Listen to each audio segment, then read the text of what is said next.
First of all, Carli, thank you very much for sitting with us and doing this interview. We really appreciate it. No problem. If you could start off and tell us a little bit about your youth soccer journey. I know you came up through the ranks in New Jersey. Yeah, Jersey girl, always be a Jersey girl. But I grew up in Delran, New Jersey, started playing when I was around 5. My parents, like any other parents, just kind of got me involved and just kind of moved through the ranks. Played with Medford Strikers club team, highly reputable club back when I played and still now. And just continued on, college, national team, and now here I am continuing to play and live out my dream. Who served as your role model or role models during this important phase? When I was younger, lots of players have famous role models. For me, I really looked up to my cousin, my older cousin.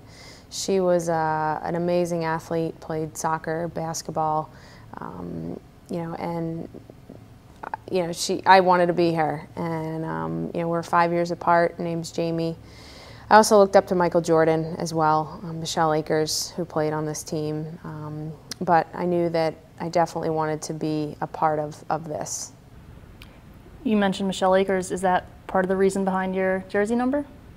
Wasn't she number 10? She was number 10, yeah. I've always been number 10, and I don't really know why. Some people have lucky numbers. For me, I think I wanted 4 when I was on my club team.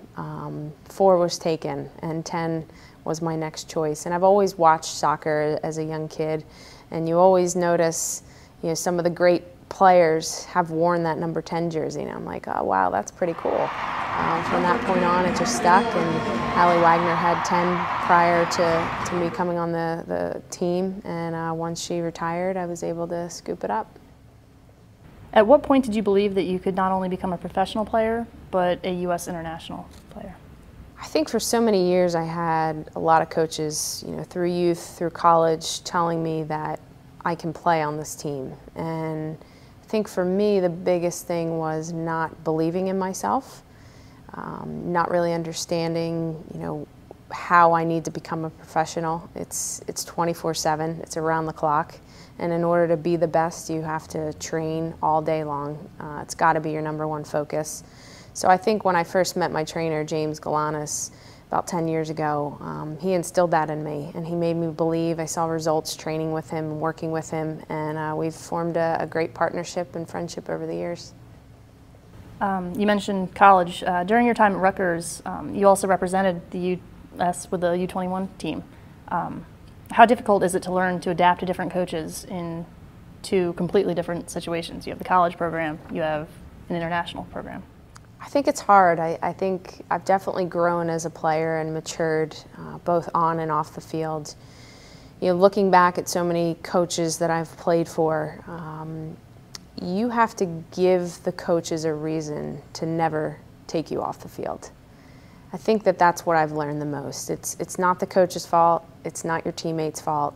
What can you do to make yourself better? And ultimately, as soon as I started to kind of take that mind framework and put that into play, it elevated my game, and it took off from there. But I think, I kind of looked at everyone else instead of looking at myself in the mirror and really telling myself, what do I need to do to keep myself on that field? And you got to have respect for your coaches. I've obviously played for a lot of different coaches, and it's my goal to do whatever I have to do necessary to not have them keep me off the field. How did that experience help you now going from the NWSL to the international level? Did it assist in the transition for that as well? Absolutely. I think over the years, you're never going to have a coach that's the same. I've played for Greg Ryan, I've played for Pia, now I'm playing for Tom. I've had tons of different WPS coaches and WSL coach, and you've got to you can't have any excuses. And I think that that's the biggest thing that I've learned, is that no matter what they tell you to do or what system they're playing with you, it's ultimately comes down to what you need to do on the field. And for me, it doesn't change. You know, I approach games the same way, I approach training the same way, and ultimately I've got to worry about what I need to do, and then the rest will fall into place. Having played for the U21s, what were your feelings when you got that call for the senior team?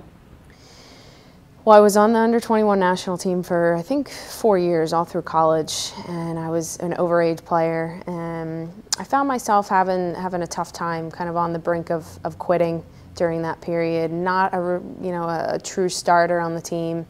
And when I met James, you know, our first goal was to tackle that. You know, like last year with the under-21 team, I wanted to be an impact player. And that ultimately gave me the chance and the opportunity to get called up to this full team. And when I got called up in 2004 while they were training for the Olympics, it was crazy, you know, playing with Mia Hamm, Brandy Chastain's on the field, Julie Foudy. It was great. And I knew that, yep, I had some work to do. I had to grow, obviously, as a player. But I knew that, you know, I could compete at this level. And it was the best feeling in the world getting that call up in 2005.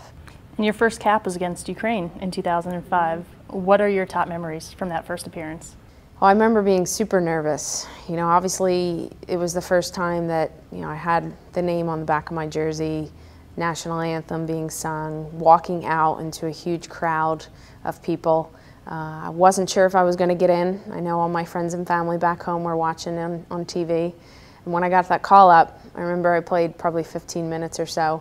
Went in, did pretty well for my first cap, but the nerves, I mean, the amount of nerves, you get so nervous to the point where you become tired, and it was hard for me to catch my breath. But that was the beginning of ultimately, you know, my dream, and it was one of the greatest moments.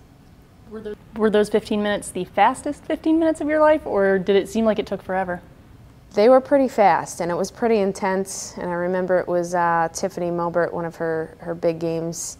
And, you know, it was just great to be able to play with some of those players. Shannon McMillan was there, Danielle Fotopoulos. It was a great experience. And, you know, I look back onto that day and I say to myself, wow, I've come so far. You know, you just get into this mentality of just day in and day out, you're grinding through, and you forget to kind of see how far you've come. But I think that's what keeps me motivated.